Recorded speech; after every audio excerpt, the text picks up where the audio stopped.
So hello everyone, आज जानेंगे हम जेई मेन में पूछे वाले क्वेश्चन जो कि ग्रेविटेशन पे डिपेंड है। और जो मैंने 9 फाउंडेशन में जो कंसेप्ट सिखाया है हम वही कंसेप्ट का अप्लाई करेंगे। और यहां पे जेई मेन में विदाउट ऑप्शन वाला कंसेप्चुअल क्वेश्चन को हम सॉल्व करेंगे और वो भी बहुत आसानी से सॉल्व करेंगे, तो बीच में छोड़ के मत जाओ। अब ये जो आपको दिख रहा है numerical which is related to the gravitation chapter, जो कि हमने 9th में सीखा, 10th में हम ग्रेविटेशन सीखने वाला है और 11 को तो मैंने पढ़ाया ग्रेविटेशन, राइट। तो ये अगर आपका फाउंडेशन क्लियर है 9, 10th एंड 11, तो इस तरीके के न्यूमेरिकल को आप इजीली उड़ा के आओगे, इजीली। ओके, चलो विदाउट वेस्टिंग आवर टाइम, अब ये मैंने डायग्राम जो बना लिया जो कि टाइम सेविंग के लिए, नहीं तो बहुत ऐसा लंबा वीडियो बन रहा है, आप बीच में से छोड़ के भाग जा रहे हो, ऐसा मत करो यार, बहुत मेहनत लगती है। ठीक है, चलो रीड करते हैं without wasting our time. The 2 planets A and B orbiting in the common star, यानी 2 प्लैनेट ऑर्बिट कर रहे हैं, घूम रहे हैं एक कॉमन स्टार के अराउंड। ये कॉमन स्टार है अपना, ठीक है, एक ही स्टार के अराउंड, जैसे सन के अराउंड मर्क्यूरी भी घूमता है, अर्थ भी घूमती है, राइट, वीनस भी घूमता है, यानी एक कॉमन स्टार है हमारा जिसके अराउंड हम 9 प्लैनेट्स को घुमाते हैं, राइट। घुमाते हैं नहीं, हम थोड़ी घुमाने वाले, ऑटोमेटिक घूमते हैं यूनिवर्स से। चलो चलो, अब कहा थे, अब दोनों की जो रेडियस हमें दिया है that is R and RB respectively, no problem. तो मैं यहाँ पे डाटा बना लिया हूं। अब क्या कंडीशन दिया, जो आरबी है which is twice of what R A, यहाँ पे मैंने लिख लिया। अब प्लैनेट भी जो बड़ा है उसका जो मास है 4√2 टाइम्स बड़ा है with respect to the planet A. Then हमें करना क्या है, हमें यहाँ पे एंगुलर मोमेंटा हर एक प्लैनेट का निकालना पड़ेगा। उसको सॉल्व करेंगे और सीधा रेशो निकालेंगे, उसमें से जो रिलेशन बनेगा एक हमें इंटीजर मिलेगा, यानी एक नंबर मिलेगा, उसकी वैल्यू निकालना है। ठीक है, सिंपल है। सो रोटेशनल मोशन का concept, angular momentum, what is the general formula of the angular momentum, that is a mass.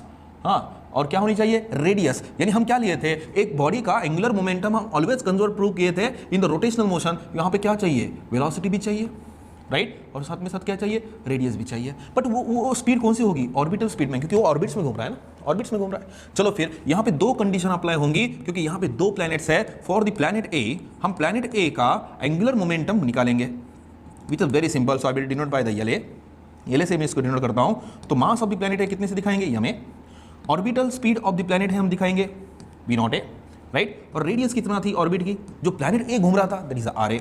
But orbital speed का अगर आप जनरल फॉर्मूला लेते हो तो क्या फॉर्मूला है, दैट इज gm बाय जिस ऑर्बिट में घूम रहा है उसकी क्या पता होनी चाहिए, रेडियस पता होनी चाहिए। क्या पता होनी चाहिए, रेडियस। अब मुझे बताएंगे, अगर मैं इस टर्म को इस टर्म के साथ मुझे कंबाइन करना है तो क्या करना पड़ेगा, इसको मैं ऐसे लिख सकता हूं क्या, under root of radius of the circular orbit of the planet, right. तो फिर से यही टर्म मिल जाएगा। चलो फिर आइडिया बन गया, that is the mass of the planet A, under root में डाल देंगे, एक आर ए गेट कैंसल, तो क्या बचेगा, आर ए बचेगा। क्या फॉर्मूला मिला हमें, that is the gm, mass of the star है, याद रखना ये स्टार का मास है। आप बोलोगे यमे क्यों नहीं लिखा, अरे this is if you see the gravitation, orbiting कर रहा है ना बड़े स्टार के अराउंड, तो उसका ही क्या है, हाँ वही तो घुमा रहा है ऑर्बिट्स में। आर अंडरस्टैंडिंग, यस और नो।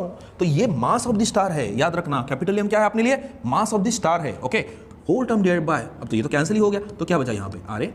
तो एंगुलर मोमेंटम हमें कितना मिला फॉर द प्लैनेट ए, चलो जल्दी से बोलो, for the planet A angular momentum ये ले अंडर रूट ऑफ क्या मिला, that is the G, mass of the star, right, and radius of the planet A, understanding, into mass of the planet A, then capital M mass of the star है, याद रखना। ठीक है, so angular momentum हमें मिला, so I will highlight this. Okay, similarly अब उतना solve करते बैठे हो क्या, एक को सॉल्व किया तो ये भी क्या आएगा मुझे बताएंगे, सेम स्टार तो चेंज नहीं होगा, ग्रेविटेशनल कांस्टेंट तो किधर भी जाओ कांस्टेंट है, और यहाँ पे क्या आएगा, आर भी आएगा, और सीधा सीधा मास ऑफ द व्हाट प्लैनेट भी आएगा।